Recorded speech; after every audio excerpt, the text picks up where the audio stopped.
What mistake keeps poor men poor even when they work hard? What keeps you poor is working hard. Lots of poor people work hard.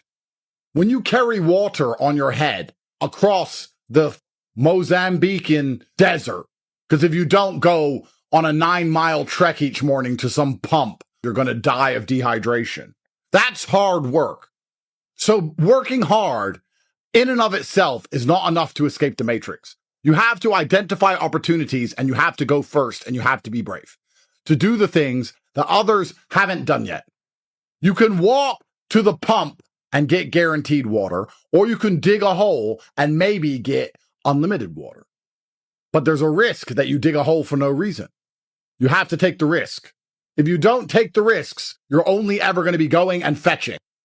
This is a life hack. If you go first, you have an advantage. The entire game of life is basically just finding a way to go first. If you got a property all those years ago, you won. If you were first into Bitcoin, you won. If you got into the stock market all those years ago, you won. If you get in a street fight, if you hit him first, your chance of winning is monumentally higher than if he hits you first. If you swing first, you get to wobble him. You get one free shot. The fight might be over from the first shot. Going first is a monumental advantage in nearly all things. Doesn't matter if you're trying to outrun somebody in a 100-meter sprint. Doesn't matter if you're trying to make money. You got to be the first one to do it. And the common man doesn't do this. The common average man wants to wait for everybody else to go first to make sure it's safe. When everyone else went first, they were scared. But now everybody does it. They want to get in. Risk and reward are linked, like a crazy woman who's hot. Unfortunately, the hot ones are crazy. You cannot avoid these things. This is a universal law. The way the simulation has been coded when it was written by God himself. The reason you don't believe is because you believe somehow something is out there coming to save you. And that's why I wanted to do this emergency meeting, to make it clear to you that nobody is going to save you. I'm not going to save you. Your family's not going to save you. You're in the middle of the Pacific. You can swim or you can drown. Now it's a long swim, but you better get started. We've talked about rain dancing and how if you act, the universe seems to bend. If you begin to swim, perhaps you'll see a boat. But if you stay there, you won't. Because God does not reward quitters. God does not reward the thinkers. He rewards the action takers. A lot of stupid people get very rich by instantly taking action without thinking. Then you have the very smart people who take action and then think about the action they took. The people in the middle who are thinking about action only lose. And they do that because they believe something is coming to save them. I don't have that much interest in politics anymore because the battle against the liberals has been won. Is your life any better now that that battle's been won?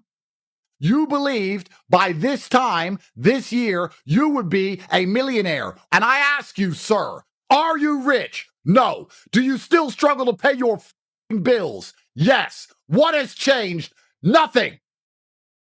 What action have you taken since Trump's victory to ensure that your life is fixed? Not what action were you hoping the system would take for you? What have you done? You sat around thinking it's all going to be fine. Told you. You were waiting for it to rain gold from the sky. Never came, did it? Told you. This is a massive told you so.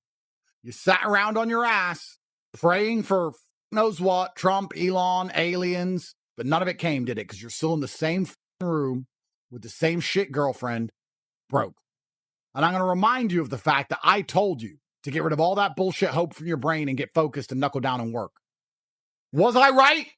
Was I right when I said to you 9 months ago that a leprechaun is not going to come to your house and give you gold? Was I right?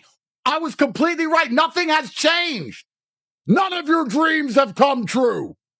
In the most favorable administration that we all prayed for, nothing has changed. No one is going to rescue you. Don't you understand? And I told you this when Trump won. You need to work harder now than ever. This is your last chance. And everyone thought, Trump's here now. A leprechaun's going to bring me gold. You can't even find a leprechaun to and you can sit here and you can blame the system, blame the banks, blame the Jews, which came to your house and stopped you going to the gym. There's no that can hold you down. There's no system that can hold you down. There's no woman that can hold you down. If you're a winner, if you take action and you move first, nothing can pin you down. Nothing. If you're a hero, you can resist. We are going to fight. Do you know what winners do? Winners are constantly searching for opportunities.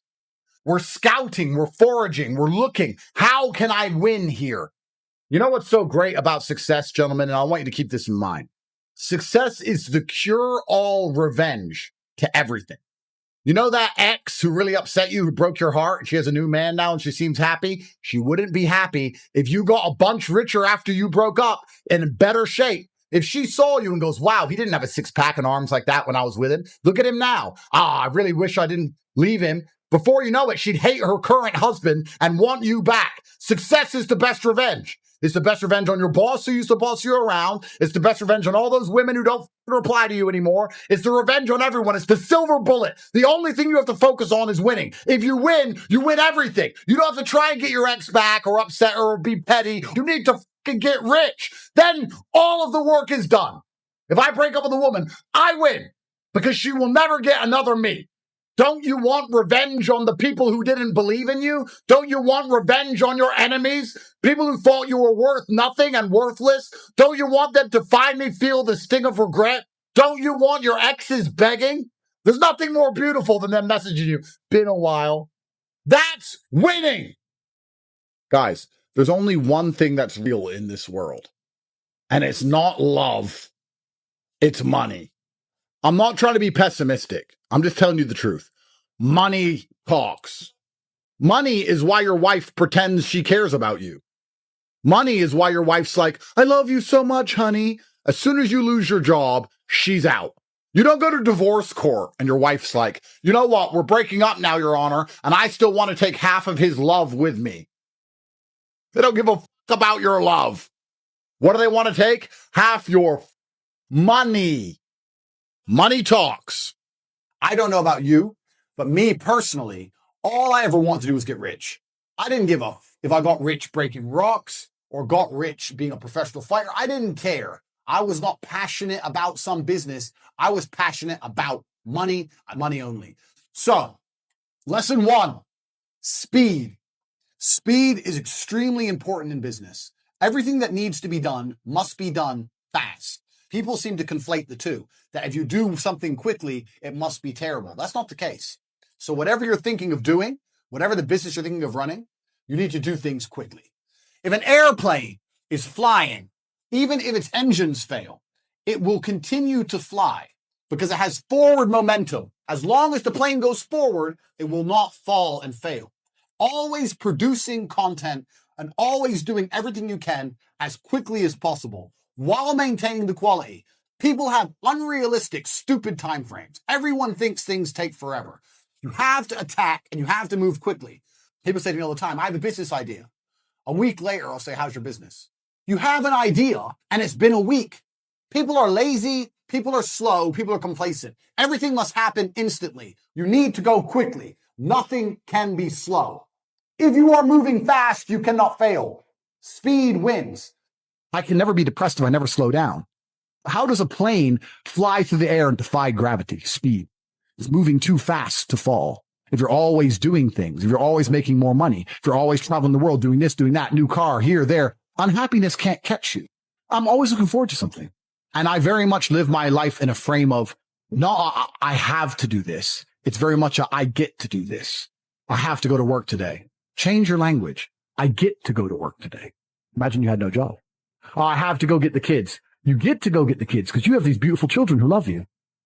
Gratitude is the number one way to become successful, because the more grateful you become, the more things God will give you to be grateful for. So if you ever stop to just thank him for everything he's done for you, He will add to that list of stuff that you can thank him for. Instead of complaining about what's going on, man, I got to go to work today. Man, I got these kids. Remember when you wanted a job? Remember when you wanted a baby? He's not going to keep giving you stuff if what you got you can't handle already. Ask the children of Israel. Story says, children of Israel were slaves. God performed a series of dazzling miracles and got them out. Heading for the promised land. Tragedy of the story, they never got there. Reason, from day one, they started to complain. They whined and cried because it was too far, too cold, too hot, too miserable. Finally, God said, I've had it, trip canceled. Even God himself can only take so much. You kill more blessings by not being grateful. That's the number one blessing blocker, lack of gratitude. Lord, I thank you. I thank you that I made it this far. It's not what I wanted, but it is working. And if you can't say that, come on and let me take you to the homeless places, because sometimes you don't have gratitude because you got too much. But in the absence of an example of worse, you won't appreciate better because it ain't best. Wake up every day and start being grateful for just your life, your kids, your food, your money. And then immediately after that, you'll have a better day. He started giving you more stuff. You didn't get to where you are by yourself. He's been working behind the scenes in your life, lining up the breaks that you need. That's why I take time every day to say, God, I recognize your goodness. If you knew all the things God has been orchestrating behind the scenes to get you where you are, you would be amazed. But if you don't recognize it's his goodness, the same God that opened the door can close the door. If somebody come to your house every day and ask you for a cup of sugar, and they take the sugar and they just walk off, how many days can this person get this cup of sugar and never say thank you? Have you forgotten what God has done? That's what causes blessings not to last. Don't take it for granted. It wasn't a lucky break. That was the goodness of God. God opposes the proud, but gives favor to the humble. Gratitude changes your perception. Your perception changes your existence. You have to remember, it is the Lord your God that got you to where you are, and it is God that's going to keep you going. The scripture says, don't despise the day of small beginnings. Don't get discouraged because where you are is much smaller than what's in your heart. Stay faithful. Your time is coming. There's this thing people think that like, I'll be happy when. Once I get like this amazing home, or once I get this or an amount of money, then I'll allow myself some happiness. The problem is the finish line always moves. And so for me, I want to live in a state of being grateful and blissful now, not waiting for some future place or date that may never arise.